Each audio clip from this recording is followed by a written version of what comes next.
Australia, thank you for saving Formula One. J-Bone here, and it is time to recap and review the best race of the F1 season thus far, the incredible 2024 Australian Grand Prix, and talk about such storylines from it as Carlos Sainz's legendary comeback victory, Max Verstappen's shocking retirement, Alex Albon stealing Logan Sargent's car, how my 3 race predictions turned out, and more. J-Bone! First and foremost, we need to talk about the biggest story from the Australian Grand Prix weekend. Breaking news, Max Verstappen lost a Formula One race. I repeat, Max Verstappen lost a Formula One race for the first time this season and just the second time in the last 21 races. If you know anything about Formula One, it's probably that Red Bull driver Max Verstappen wins every single race. Max came to Melbourne for this past weekend's Australian Grand Prix on a 9-race win streak, which was tied for the second longest F1 win streak ever, and if he won in Australia, he'd tie his own all-time record of 10 wins in a row that he set last year, with there being only one win between those 2 record win streaks, that being Carlos Sainz's 2023 Singapore Grand Prix victory. It seemed all but a certainty that Max Verstappen would make it 20 wins in 21 races in Australia this past weekend because, like I said, Max always wins in this current Formula One era. And that is why the entire motorsport world erupted in shock and, to be honest, celebration when Max Verstappen retired from the Australian Grand Prix on just his 3rd lap. This retirement was not just shocking because it meant that Max Verstappen wouldn't be winning the race. It was also shocking because Max Verstappen never retires from races. Coming into Australia, Max Verstappen had finished the previous 43 races in a row, which was the second longest race finish streak in F1 history. What caused Max Verstappen's race retirement is said to be a stuck brake. Max said the car felt good during the formation lap, but that right when the lights went out at the beginning of the race, the rear right brake stuck on, which led to it overheating and eventually exploding as he made his way back to the pit lane to retire the car. And who was there to take advantage of Max's retirement by winning the Australian Grand Prix? None other than Carlos Sainz, the very same driver who ended Max's previous winning streak.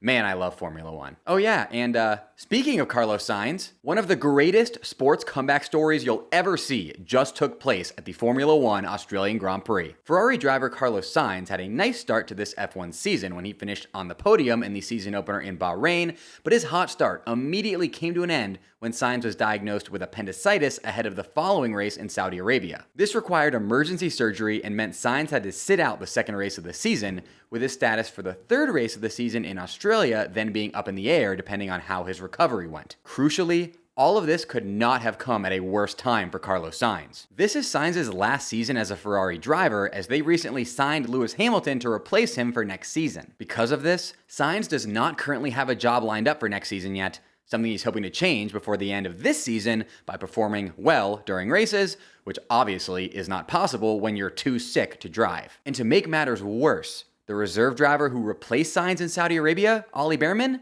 performed extremely well there on short notice and was even named Driver of the Day, meaning Ollie Bearman would now be competing with Sainz for an F1 seat next season as well. Knowing he had to get back in his car as soon as possible if he wants to stay in Formula One, Carlos Sainz did everything in his power to recover quickly before the Australian Grand Prix.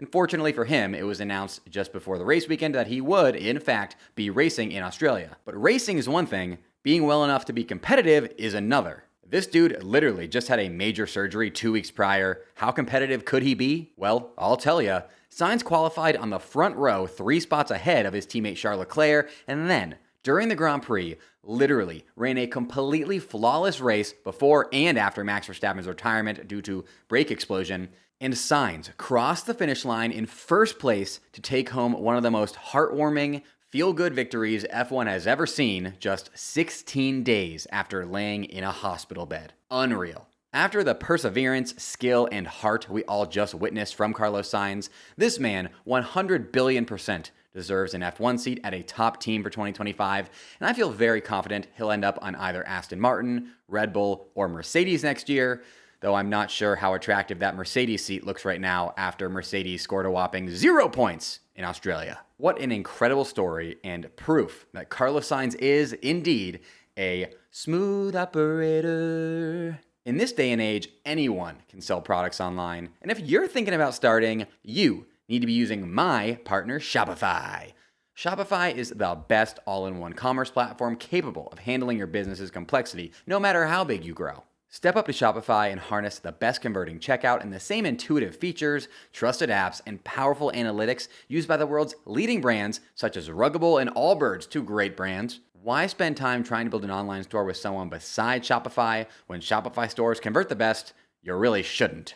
One thing that I love about Shopify is that it integrates with YouTube, which just goes to show how forward-thinking they are when it comes to selling products in the modern age. You need to stop leaving sales on the table, switch your business to Shopify, and discover why millions of people trust Shopify as their all-in-one commerce platform to build, grow, and run their business. Sign up today for your $1 per month trial period at shopify.com/fbone, all lowercase, very important, all lowercase. That's 1 month for just $1 at shopify.com/fbone, shopify.com/fbone. Next up, here's how my 3 bona fide Australian Grand Prix race predictions ended up. My first race prediction was that Red Bull would not have their drivers finish the race in both first and second place for the first time this season, and ding ding, J-Bone got that one right. J-Bone! This prediction would have come true even if Max Verstappen didn't drop out of the race on lap 3 from a stuck brake, as Checo Perez only managed to finish the race P5 in a result that showed all of us just how much Red Bull really need Max Verstappen at a time when Max is considering leaving the team. My second race prediction was that Lando Norris would finish in the top 5 for the first time this season in Melbourne, and ding ding, J-Bone also got that one right. J-Bone, J-Bone! I am honestly kicking myself here because I was literally this close to predicting a Lando podium, but at the last second I decided the Ferraris were too fast. Either way, I still got this one right, with Lando finishing on the podium at P3, as McLaren just seemed to always run well in Australia, with Lando's teammate Oscar Piastri also finishing in the top 5 at P4. And my third race prediction was that Daniel Ricciardo would finish the Australian Grand Prix ahead of his teammate Yuki Tsunoda, and unfortunately, he did not, as Daniel kind of pooped the bed at his home race, relative to his teammate, at least. Daniel qualified a lowly P18 after having a lap time deleted, which eliminated him in Q1 in qualifying. Then he only managed to finish the race P12, all while Yuki qualified an impressive P8 and ended up finishing an even more impressive P7 after Alonso's dumb post-race penalty. That was dumb. That puts me at 6 for 9 for the season thus far with my predictions, which is not too shabby, not too bad. And guess what, folks? I'm going to follow up this 2 for 3 by going back to my 3 for 3 ways when I give you all my eagerly anticipated Japanese Grand Prix race predictions next week. So make sure you're subscribed to my channel so you can see those predictions right when they drop next week in my Japanese Grand Prix preview video. Also, while you're at it, toss this video a like because I'm trying to get over 1,500 likes on this video so that maybe, just maybe, my idol, Williams team principal James Vowles, notices me for once.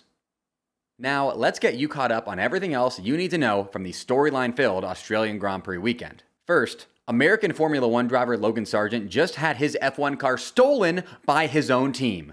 Let me explain. During the first practice session of the F1 Australian Grand Prix this past weekend, Williams racing driver Alex Albon absolutely rammed his car into a wall so hard that the car's chassis was completely destroyed and could not be fixed. Formula One teams usually have a spare chassis on hand at the racetrack in case this exact scenario happens, but Williams Racing did not. You see, Williams are currently in a transitional period with limited resources, and they took a big risk by prioritizing development of their 2 existing chassis over building a spare chassis, and that risk bit them in the butt in Australia. Because Albon's chassis was completely destroyed and there was not a spare, Williams were down to just 1 car for the Australian Grand Prix, which you rarely see in modern Formula One. And that is where the Grand Theft Auto comes in. Williams decided that their 1 remaining car, which was the one belonging to American F1 driver Logan Sargent that was uncrashed, would be taken from Logan Sargent and given to Alex Albon because the team decided that Albon,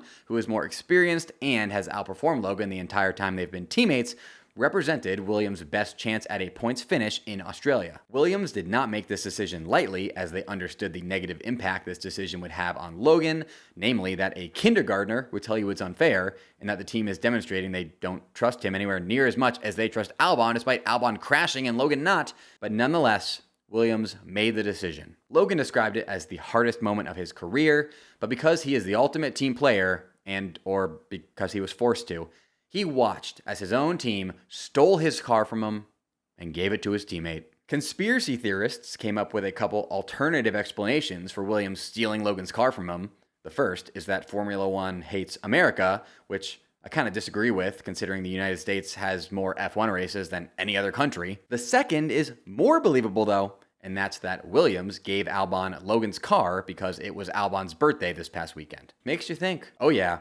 And the sad cherry on top of this all-around depressing story is that replacing Logan Sargent with Alex Albon did not end up doing anything for Williams aside from ruining Logan's morale, as Alex Albon ended up finishing the race out of the points in P11. By the way, my favorite take on this story came from Max Verstappen, who said, quote, "From the performance aspect, I understand it, of course, but that does not take away from the fact that this obviously sucks for Logan. I am obviously not in that position, but I would be on the plane home right now. If that happened to me, I would also completely flatten mine. Nobody can drive."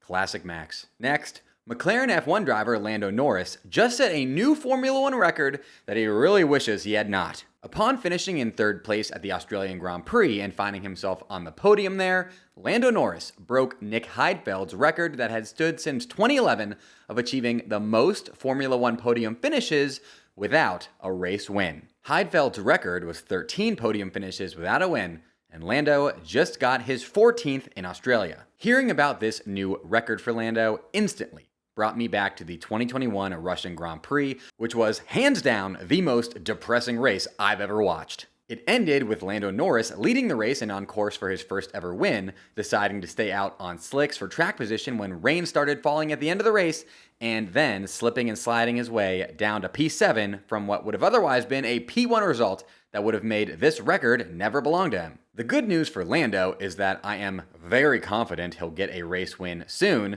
if not at least by the end of his career, which will instantly make this record no longer belong to him, much to his delight. And hey, there are definitely worse F1 records to hold. Just ask Nico Hülkenberg, who has the record for most race starts without a podium finish with nobody even remotely close to him. Like literally not even close. Just like with Lando, I really hope we see Hülkenberg shed this record before his F1 career is over.